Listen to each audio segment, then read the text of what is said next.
Nous avons eu l'occasion d'échanger lors de la dernière séance plénière, assez vivement d'ailleurs, sur les délais d'envoi qui étaient trop courts. Cette fois-ci, le tir a été corrigé, les délais raisonnables ont été respectés, donc nous en sommes très heureux.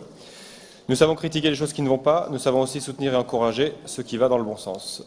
Sur le fond, maintenant, les patriotes se félicitent des efforts de stabilisation des dépenses de fonctionnement, selon et parmi par des départs en retraite et par des efforts constants de limitation des coûts. La région a fait le choix d'accepter la contractualisation, ce qui impose de respecter une limitation de la croissance des dépenses de fonctionnement de la région. Il est vrai que la région part de loin, en particulier le versant Nord-Pas-de-Calais, le versant Nord, qui était spécialiste des gabegies et du clientélisme. Les patriotes soutiennent la limitation des dépenses de fonctionnement. Il faut consacrer des moyens importants dans ce qui est prioritaire maintenant, dans la recherche, la transition énergétique, dans le soutien aux petites lignes ferroviaires. Sur ces petites lignes, la région est au rendez-vous.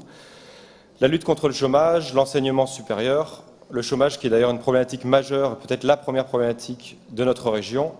La formation tout au long de la vie et la recherche sont à la base des emplois de demain. Il faut intensifier les efforts en la matière.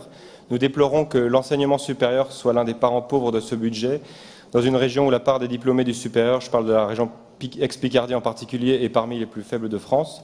Étudier est une vraie difficulté pour de nombreux ruraux, ceux qui habitent loin de leur formation et qui doivent travailler pour financer leurs études. Nous proposons donc que les économies servent aussi à soutenir l'enseignement supérieur. La recherche dans la région est près de 2 fois inférieure à la moyenne nationale en termes de PIB. Nous sommes les élus locaux. Notre mission et notre devoir est de préparer l'avenir de la région des Picards et des habitants du Nord-Pas-de-Calais.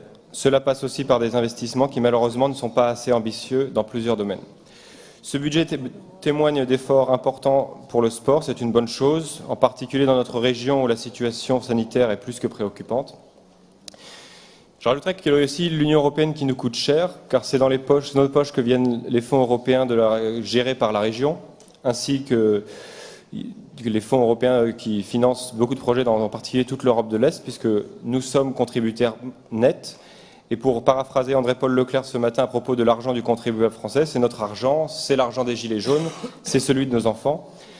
Et il est déplorable et problématique que je peux faire une explication de vote si ça vous convient. Oui, mais vous n'êtes pas groupe, vous n'avez pas droit à une prise de parole et une explication de vote.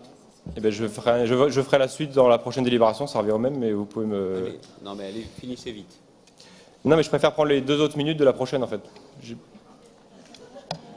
Enfin, vous n'êtes pas un groupe constitué, quoi. Ça ne se passe pas comme ça.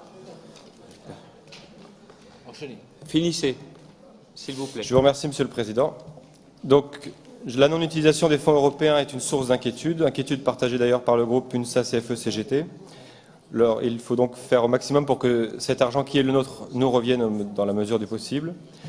Vous l'avez vu, Monsieur le Président, chers collègues, nous sommes une opposition utile et constructive. À l'avenir, si vous jouez le jeu et proposez ces améliorations, nous serons là pour les soutenir. Malheureusement, le compte n'y est pas. Dans ces conditions, les patriotes ne peuvent donc pas voter ce budget en l'état. Nous voterons donc une nouvelle fois contre ce budget.